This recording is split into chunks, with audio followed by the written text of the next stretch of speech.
How to set your activity status on TikTok. TikTok allows users to enable their activity status, allowing friends to see when they're active and online. And here's how to set it up. Open the TikTok app on your mobile device. Tap on Profile located in the bottom right corner of the screen. In your profile, tap on the 3-bar menu icon situated in the top right corner. From the menu, select Settings and Privacy located at the bottom.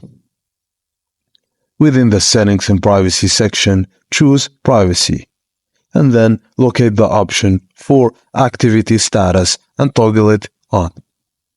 Once enabled, your friends will be able to see when you're active and online. To turn it off, follow the steps earlier, find the Activity Status option and toggle it off. Disabling it will prevent others from seeing when you're active, but you also won't be able to view others' activity status.